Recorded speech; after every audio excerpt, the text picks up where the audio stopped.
hi again. So yeah, we did this project, or I can give you just a quick overview. Oops, verkeerd om.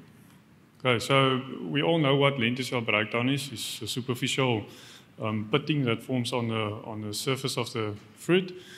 Tolerance is very low for export markets. So it would be very nice if you can get rid of those fruit before it's shipped. So how do you know if that, is there a way that we can determine which orchards can develop lenticel breakdown?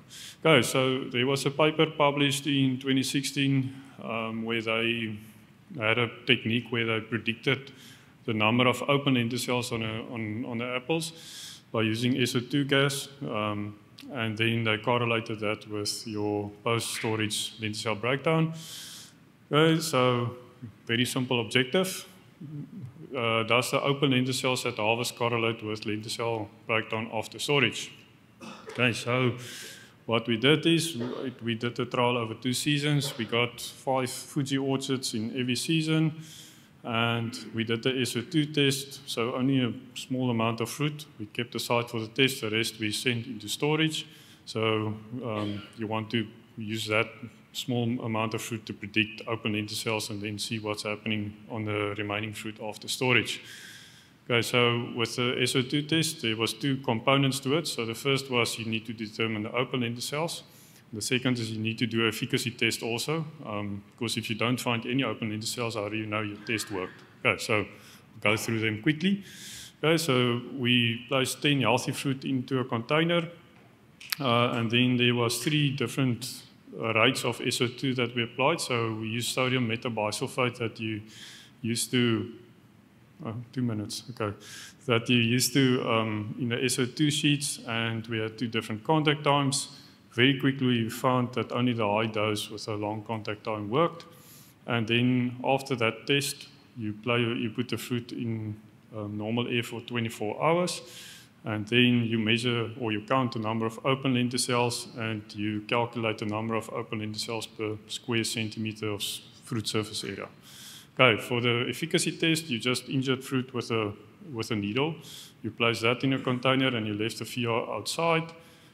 Go through the same procedure, and then you measure the lesion size of the SO2. So SO2 causes damages the flesh of the fruit. Okay, so on the left is typical open lenticels that was damaged by the SO2. On the right, it is injured fruit, and then it's by that discoloration of the skin and the flesh that deteriorates underneath. Okay, so this is the typical efficacy test. So the 6-hour exposure, you can see there was, with a high dose, that dark green bar, that is just the 4 millimeter size and up, or 3 millimeter size and up lesion size, so it's the most effective at 6 hours.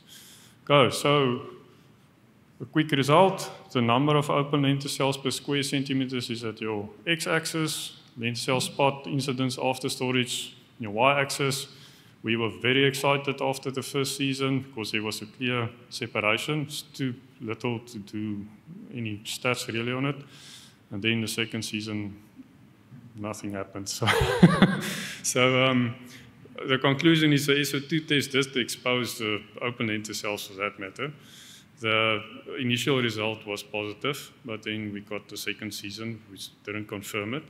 So, and then I think with further studies, there's a lot of extra things that one need to look at, like your cultivar, your maturity, storage conditions, like storage length, any 1-MCP or DPA or whatever treatments after storage. Yeah, that's my story. Thank you, Daniel.